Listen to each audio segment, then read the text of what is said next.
Јас сум Кристина Атовска, добро утро и од мене. Последната тема во денешниот утренски брифинг ќе ја посветиме на дискриминацијата во оваа држава. Помалку, почесто или поретко, сите ние на некој начин се чувствуваме дискриминирани, но сепак постојат групи кои најмногу се трпители на оваа негативна појава.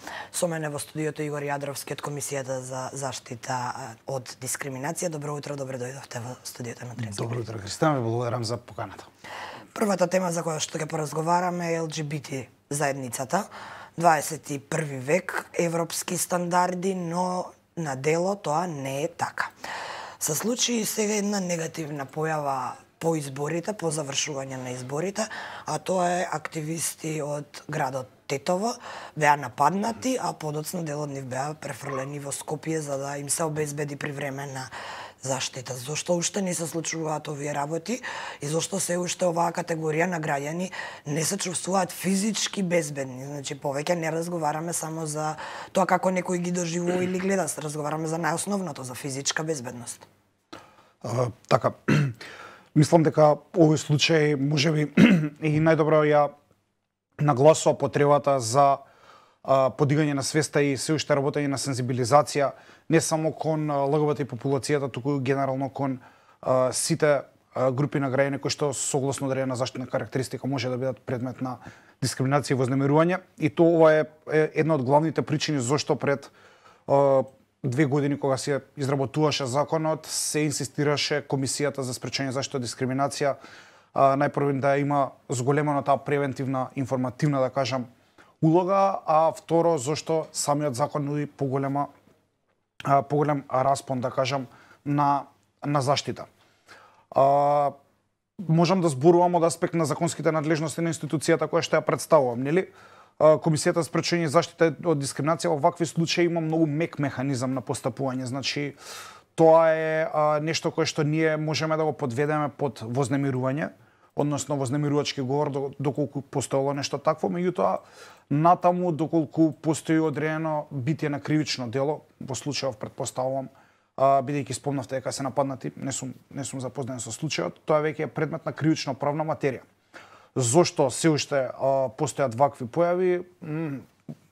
Би можел надолго да одговорам, би можел на кратко да одговорам. На кратко е затоа што системот се уште не функционира, особено не функционира оној првичен механизам на заштита. За жал, многу малце комисијата може да направи во тој дел, а она што може да го направи е пак во рамките на таа превентивна функција, односно подигање на свест, работење не само со категориите на луѓе кои што треба да препознаат вознемирувачки говори и дискриминација, туку работење со останатите државни органи кои што треба да го спроведуваат овој закон. На самиот старт на законот, каде што се објаснуваат областите во кои што ќе се применува овој закон, се дава надлежност на сите државни органи да го применуваат овој закон. И тоа е така малце можеби член кој што другите државни органи не го перцепираат или не го применуваат, меѓутоа да секој државен орган, вклучително и општините и Министерството за внатрешни работи и слично, треба да превземаат активности за превенција и заштита од дискриминација. Во оваа насока ние почнавме да остваруваме и соработка со доста општини. До сега имаме остварена средба со општините Кавадарци, Битола и Прилеп, каде што сакаме да децентрализираме улогата на комисијата, односно да имаме некаква соработка на локално ниво, токму заради вакви слични случаи, да може комисијата да допре до другите градови, бидејќи е централно тело, седиштето е во Скопје и некако сакаме да доближиме до самите граѓани, за да може. Има ли интерес кај општините за ова? Има интерес кај општините, не само што не примаат на, да кажеме, состаноци, тоа не се само некакви формални средби на кои што ние ќе се видиме и ќе поразговараме, него се предлагаат конкретни модели на соработка, како би можеле да соработуваме со нив. Исто така во самите општини имаме и состаноци со организации кои што работат на превенција и заштита од дискриминација или пак работат со одредени ранливи категории на луѓе, преку кои исто така сакаме да кажеме да ја доближиме работата на комисијата до најмаргинализираните и најранливите кои што се и најподложни на дискриминација. Разговараме постојано за подигнување на колективната свест, но постојат одредени случаи каде што тоа не е случај само не е последица или причина само јавната свест, туку може би се работи и за инструирани напади. Например, ЛГБТ заедницата од Тетово, овие напади, овој почеток на нова агресија го врзуваат помалку и со промената на власта, велат во Тетово. Велат дека до скоро не им се случувале такви работи.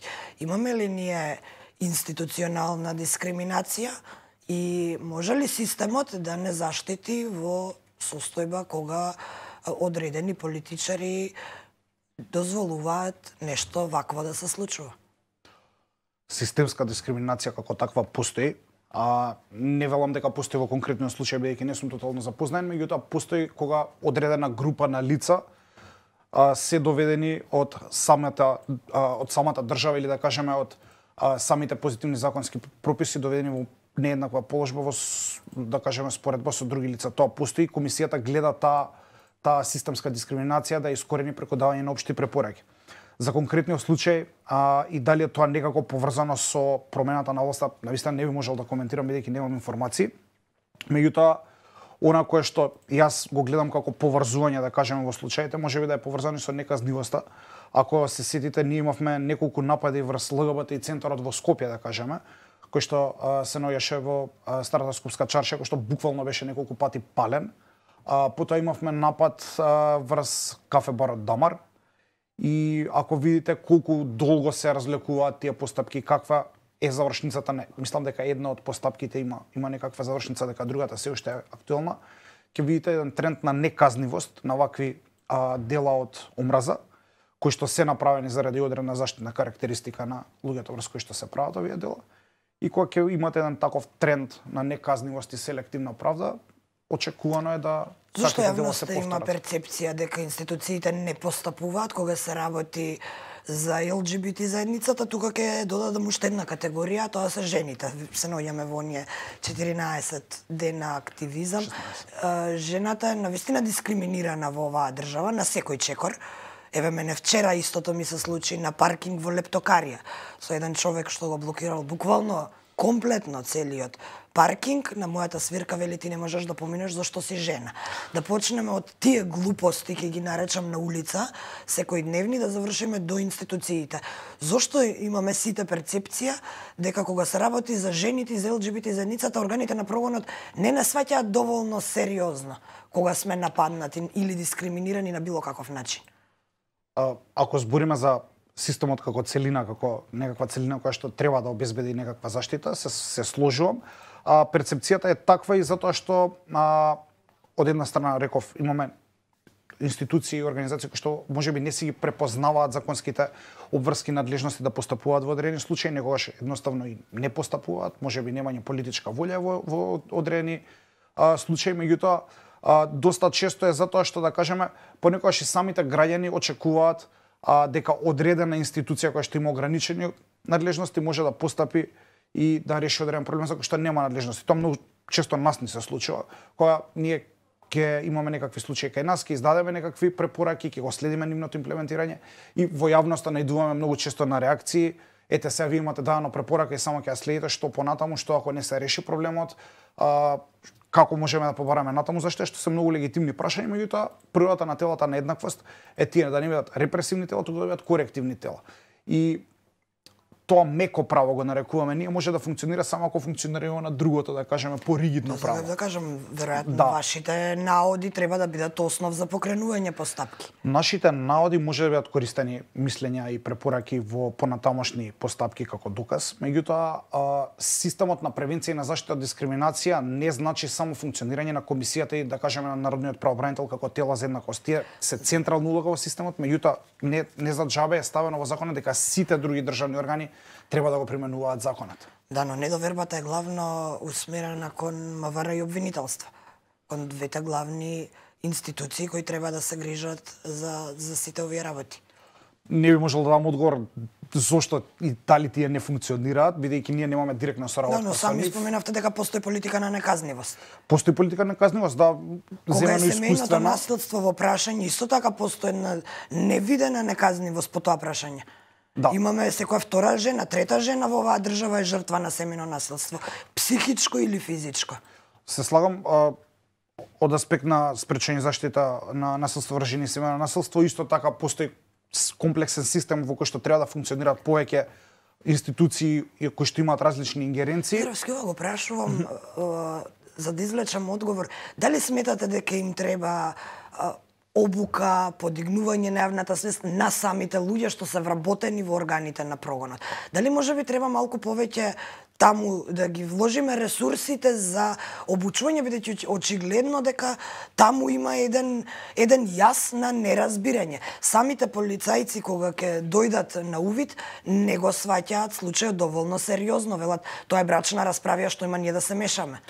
Не можел да кажам за семејно насилство, веројатно и за тоа имаат примерно добиено обуки, би можел да говорам за дискриминација, бидејќи тоа е предмет на работа на институцијата во која што работам.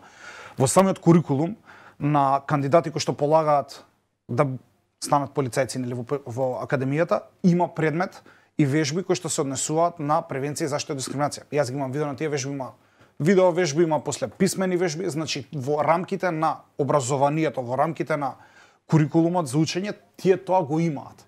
Дополнително ОПСЕ, Хелсиншкиот комитет и веројатно други организации долги години поред работат на сензибилизација на полицајците, особено на оние кои што работат со одредени категории на луѓе. Не знам, кога имаше например проблем на граничните премини, кога лицата од ромска етничка припадност не беа пуштани да ги поминат граничните премини, се фокусира на работа со граничните полицајци. Сакам да кажам дека покрај она институционална обука која што ја поминуваат и сензибилизација во рамките на нивниот курикулум и учењето на академијата, добиваат и низа неформални обуки кои што се спроведуваат од организации кои што имаат експертиза тоа да го направат. Така што не мислам дека фали сензибилизација. Не би можел да кажам дека е таму проблемот во смисла на немање доволно информации или сенз за работа со одредени групи. Да, секогаш има потреба тоа да трае во континуитет, меѓутоа не сметам дека е главниот проблем. Уште една важна тема што не смееме да изоставиме во овој разговор, а во контекст на тоа, нели, месецов исто така, денот овој месец беше меѓународен ден на лицата со попреченост. Тоа е уште една категорија во нашата држава која е крајно дискриминирана. Овде во студиото повикав и представници на таа заедница кои велат дека не се почитува Истанбулската конвенција. Истанбулската конвенција се однесува на заштита на жени од семејно насилство, веројатно мислите на конвенцијата за правата на лица со попреченост. Да, тоа е едно од системските, мислам, повеќе видови на системска дискриминација која што се врши врз овие лица и токму затоа Комисијата за спречување заштита од дискриминација на денот на меѓународниот ден на лицата со попреченост даде 4 општи препораки. Општите препораки се алатка на комисијата кога сака да адресира и да даде начин да се реши одреден системски проблем. Во случајов ние ги адресиравме општите препораки за надминување на системската дискриминација во прво пристап до и во гласачки места. Лицата со попреченост немаат непречен еднаков пристап до гласачките места и во гласачките места внатре. Со самото тоа немаат пристап ни до образование. Затоа што најчесто се во училиштата, да, може да се поврзе така. Имавме исто така општа препорака за правење пристапни на вакциналните пунктови ширум државата, особено сега во време на пандемија, добивме информации дека доста вакцинални пунктови не се направени пристапни. Дадовме општа препорака генерално за транспонирање на конвенцијата во домашното законодавство. Поентата ми е дека ние ги имаме воочено, да кажеме, и детектирано тие најкрупни системски проблеми со кои што се соочуваат овие лица. Не можам да кажам дека се тоа сите, меѓутоа се најголемите проблеми. Имаме дадено препораки до соодветните институции што конкретно треба да направат за овие да кажеме системски проблеми да се надминат. И тука повторно се навраќам сега до моментот дека заштитата од дискриминација е еден комплициран систем. Ние можеме да кажеме што треба да направи, да кажеме, не знам, Министерството за труд да направи регистар на лица со попреченост. Меѓутоа натаму топката е префрлена на органот кој што треба да постапи. И заради тоа, за да имаме ефикасна и ефективна заштита од дискриминација, ние мораме да имаме еден добар систем во кој што сите институции ќе соработуваат. Ние можеме да бидеме тие кои што ќе ги детектираат проблемите, кои што ќе водат играта, да кажеме, меѓутоа мора да имаме соработка од другите институции. За крај само да направиме едно резиме за годинава наназад, за тоа какви представки пристигнуваат до вашата комисија зашто најмногу се жалат луѓето и има ли представки кои се, веќе ги наречам, небулозни? Бидејќи пред малку споменавте дека ве адресираат за се и се што, дури за работи што не се ваша надлежност. Не би употребил терминот небулозни, меѓутоа ви кажал дека добиваме представки или барања кои што не се во рамките на нашата надлежност. Ние во таквите случаи гледаме согласно законот за општа управна постапка да ги упатиме странките каде може да го остварат своето право и таквите ги со заклучок ги отфрламе како представки за кои што немаме надлежност, меѓутоа секогаш гледаме да ги упатиме странките каде може да ја завршат, да кажеме, работата која што им е потребна. Во аспект на представките, преку 160 представки имаме примено до сега. Најчесто нешто кое што го имаме во текот на годинава како област во која што се жалат луѓето, дефинитивно предничи работата и работните односи. Пристапот до добри услуги исто така. Во смисла на основите кои што ни се најчести, личниот и општествен статус, доста често имаме представки во последно време се јавуваат и врз основа на сексуална ориентација, родов идентитет, се јавуваат и врз основа на образование, етничка припадност и слично. Ова со упатувањето ми е интересно, бидејќи голем дел од институциите не знаат каде да не упатат кога ќе побараме помош, така што ова е добра информација за граѓаните. Игор Јадровски, благодарам што бевте дел од денешниот утрински брифинг. Следната година се надевам ќе се видиме со нови информации, но со помалку дискриминација. Се надевам и јас, ви благодарам уште еднаш на поканата.